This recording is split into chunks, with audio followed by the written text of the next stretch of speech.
Hello friends, welcome back to my channel. ಇವತ್ತಿನ ವಿಡಿಯೋದಲ್ಲಿ ನಾನು ಟರ್ಟಲ್ ವೈನ್ ಬಗ್ಗೆ ಹೇಳ್ತಾ ಇದ್ದೀನಿ. ತುಂಬ ಈಸಿಯಾಗಿ ಬೆಳೆಯುವಂಥ ಗಿಡ ಇದು. ಇದನ್ನು ರಫ್ ಆ್ಯಂಡ್ ಟಫ್ ಅಂತಲೇ ಹೇಳ್ಬೋದು. ಅಂದರೆ ಹೇಗೆ ಹಾಕಿದ್ರೂ ಬರುತ್ತೆ. ತುಂಬ ಈಸಿಯಾಗಿ ಬೆಳೆಯುವಂಥ ಹಾರ್ಡಿ ಪ್ಲ್ಯಾಂಟ್ ಇದು.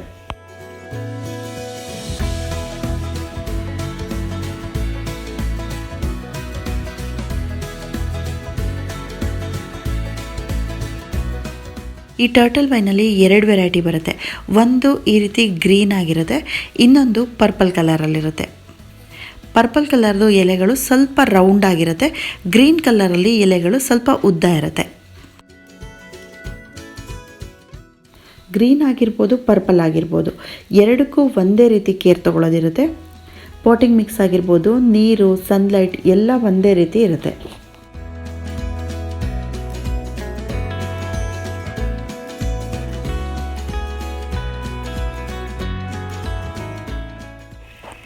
ಈ ಟರ್ಟಲ್ ವೈನ್ ಬಳ್ಳಿ ಆದ್ರೂ ಕ್ಲೈಂಬರ್ ಥರ ಮೇಲಕ್ಕೆ ಹಬ್ಬಲ್ಲ, ಈ ರೀತಿ ಕೆಳಗಡೆಗೆ ಬೀಳುತ್ತೆ. ಹೆಚ್ಚಾಗಿ ಇದನ್ನು ಹ್ಯಾಂಗಿಂಗ್ ಪಾಟಲ್ಲಿ ಹಾಕ್ತಾರೆ. ಮೇಲ್ಗಡೆಯಿಂದ ಕೆಳಗಡೆಗೆ ಈ ರೀತಿ ಬೀಳೋದ್ರಿಂದ ಹ್ಯಾಂಗಿಂಗ್ ಪಾಟಲ್ಲಿ ತುಂಬ ಚೆನ್ನಾಗಿ ಕಾಣಿಸುತ್ತೆ.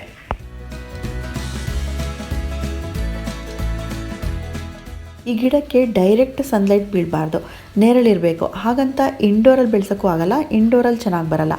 ಮನೆ ಹೊರಗಡೆನೇ ಇರಬೇಕು, ಆದರೆ ಡೈರೆಕ್ಟಾಗಿ ಬಿಸಿಲು ಬೀಳ್ತಾ ಇರಬಾರ್ದು.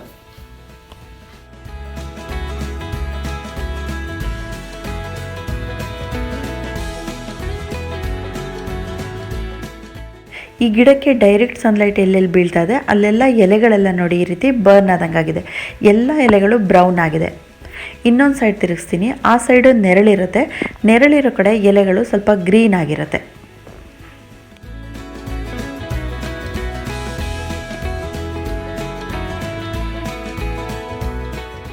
ತುಂಬ ನೆರಳಿರೋ ಕಡೆ ಇಟ್ಟರೆ ಎಲೆಗಳು ಈ ರೀತಿ ಶೈನಿಂಗ್ ಆಗಿರುತ್ತೆ, ತುಂಬ ಗ್ರೀನ್ ಆಗಿರುತ್ತೆ.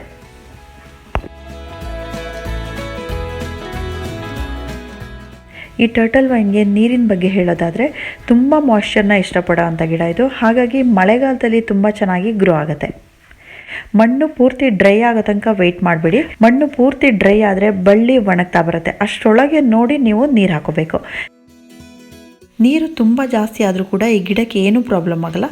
ಮಳೆ ನೀರಲ್ಲಿ ಇದು ಸರ್ವೈವ್ ಆಗುತ್ತೆ.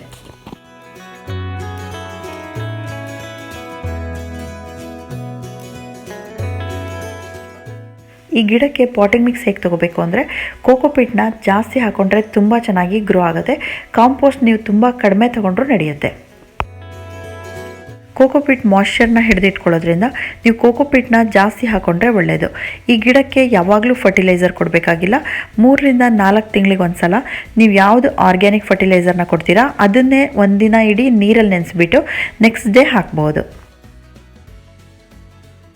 ಈ ಟರ್ಟಲ್ ವೈನ್ನ ಬರೀ ಎಲೆಗಳಿಗೋಸ್ಕರ ನಾವು ಬೆಳೆಯೋದ್ರಿಂದ ನೀವು NPK ಕೂಡ ಹಾಕ್ಬೋದು. 1 ಸ್ಪೂನ್ NPKನ 1 ಲೀಟ್ರ್ ನೀರಲ್ಲಿ ಡೈಲ್ಯೂಟ್ ಮಾಡಿಬಿಟ್ಟು ಹಾಕ್ಬೋದು.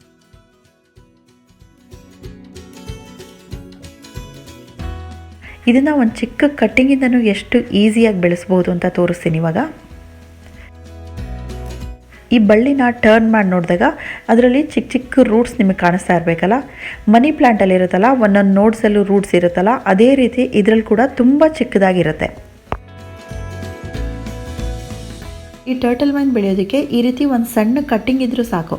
ಈ ಕಟ್ಟಿಂಗ್ನ ತಗೊಂಡು ನಾವು ಕೋಕೋಪೀಟ್ ಮೇಲೆ ಅಥವಾ ಮಣ್ಣಿನ ಮೇಲೆ ಸುಮ್ಮನೆ ಹಾಗೆ ಇಟ್ಟರೂ ಸಾಕು. ಅಲ್ಲೇ ಮಣ್ಣನ್ನು ಹಿಡ್ಕೊಂಡು ಅಥವಾ ಕೋಕೋಪೀಟ್ನ ಹಿಡ್ಕೊಂಡು ಚೆನ್ನಾಗಿ ರೂಟ್ಸ್ ಕೊಡುತ್ತೆ. ಈ ಕಟ್ಟಿಂಗ್ನ ಬೆಳೆಸೋದಕ್ಕೆ ಸೆಪ್ರೇಟ್ ಪಾಟೇ ಬೇಕಾಗಿಲ್ಲ. ನೀವು ಬೇರೆ ಯಾವುದೇ ಪಾಟಲ್ಲಿ ಸ್ವಲ್ಪ ಜಾಗ ಇದ್ರೂ ಅದ್ರ ಮೇಲೆ ಹೀಗಿಟ್ಟರೆ ಸಾಕು, ಅದರಲ್ಲೇ ರೂಟ್ಸ್ ಗಟ್ಟಿಯಾಗಿ ಹಿಡ್ಕೊಂಡು ಅಲ್ಲಿಂದನೇ ಗಿಡ ಬೆಳೆಯುತ್ತೆ. ಇವಾಗ ನೀವು ನೋಡ್ತಾ ಇದ್ದೀರಲ್ಲ, ಈ ಕಟ್ಟಿಂಗ್ನ ನಾನು ನೆಟ್ಟಿರೋದಲ್ಲ, ಹ್ಯಾಂಗಿಂಗ್ ಪಾಟಿಂದ ಚಿಕ್ಕ ಚಿಕ್ಕ ಪೀಸಸ್ ಬೀಳ್ತಾನೆ ಇರುತ್ತೆ. ಅದರಿಂದ ಬಿದ್ದಿರೋ ಅಂಥ ಗಿಡ ಇದು. ಎಷ್ಟು ಗಟ್ಟಿಯಾಗಿ ಅದರ ರೂಟ್ಸ್ ಎಲ್ಲ ಹಿಡ್ಕೊಂಡಿದೆ ನೋಡಿ. ಇದನ್ನು ಇವಾಗ ನಾವು ಬೇರೆ ಪಾಟಿಗೆ ಶಿಫ್ಟ್ ಮಾಡ್ಬೋದು.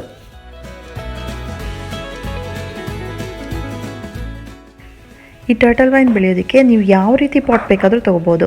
ತುಂಬ ಚಿಕ್ಕ ಪಾಟಲ್ಲೂ ಇದು ಚೆನ್ನಾಗಿ ಬರುತ್ತೆ, ದೊಡ್ಡ ಪಾಟ್ ಬೇಕಾದರೂ ತೊಗೋಬೋದು. ತುಂಬ ಕಡಿಮೆ ಮಣ್ಣಲ್ಲೂ ಚೆನ್ನಾಗಿ ಬರುತ್ತೆ, ತುಂಬ ಜಾಸ್ತಿ ಮಣ್ಣಲ್ಲೂ ಇದು ಚೆನ್ನಾಗಿ ಬರುತ್ತೆ. ಇದಕ್ಕೆ ಪಾಟೇ ಆಗಬೇಕಾಗಿಲ್ಲ, ಒಂದು ಸಣ್ಣ ಡಬ್ಬದಲ್ಲಿ ಕೂಡ ಇದನ್ನ ಚೆನ್ನಾಗಿ ಬೆಳಿಬೋದು. ಇವಾಗ ನಾನು ತೋರಿಸ್ತಾ ಇದ್ದೀನಲ್ಲ, ಇದು ನನ್ನ ಶೂನಲ್ಲಿ ಹಾಕಿರೋದು. ಇದರಲ್ಲಿ ಕೂಡ ನೋಡಿ ಫುಲ್ ಹರಡ್ಕೊಂಡು ಆ ಶೂನೇ ಕಾಣ್ತಾ ಇಲ್ಲ, ಅಷ್ಟು ಚೆನ್ನಾಗಿ ಬಂದಿದೆ.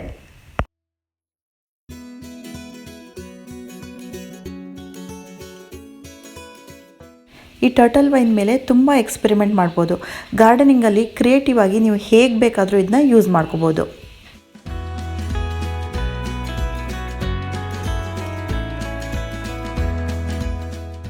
ಇದು ಜಡೆ ಥರ ತುಂಬ ಉದ್ದ ಮತ್ತು ತಿಕ್ಕಾಗಿ ಬೆಳೆಯೋದ್ರಿಂದ ನೀವು ಯಾವ ಟೈಪ್ ಬೇಕಾದರೂ ಇದನ್ನು ಯೂಸ್ ಮಾಡ್ಕೋಬೋದು.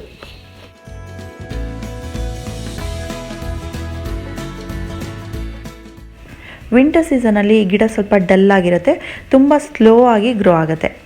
ಫೆಬ್ರವರಿ ತಿಂಗಳು ಬಂದರೆ ಅಥವಾ ಮಳೆಗಾಲ ಬಂದಾಗ ತುಂಬ ಫಾಸ್ಟಾಗಿ ಗ್ರೋ ಆಗುತ್ತೆ.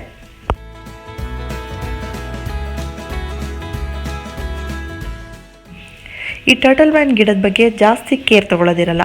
ಡೈರೆಕ್ಟಾಗಿ ಬಿಸಿಲು ಬೀಳ್ತಾ ಇರಬಾರ್ದು, ಇಂಡೈರೆಕ್ಟ್ ಬಿಸಿಲು ಬೀಳಬೇಕು, ಬ್ರೈಟ್ ಲೈಟ್ ಇರಬೇಕು, ಮಣ್ಣಲ್ಲಿ ಯಾವಾಗಲೂ ಮಾಯ್ಶ್ಚರ್ ಇರಬೇಕು. ಇದೊಂದೆರಡು ಪಾಯಿಂಟ್ಸ್ನ ನೆನ್ಪಿಟ್ಕೊಂಡ್ರೆ ಸಾಕು. ಸೊ ಫ್ರೆಂಡ್ಸ್, ಈ ಟರ್ಟಲ್ ವೈನ್ ಬಗ್ಗೆ ಇಷ್ಟೇ ಹೇಳೋಕ್ಕಿರೋದು. ನೆಕ್ಸ್ಟ್ ವಿಡಿಯೋದಲ್ಲಿ ಸಿಗೋಣ. Thank you for watching. Bye bye.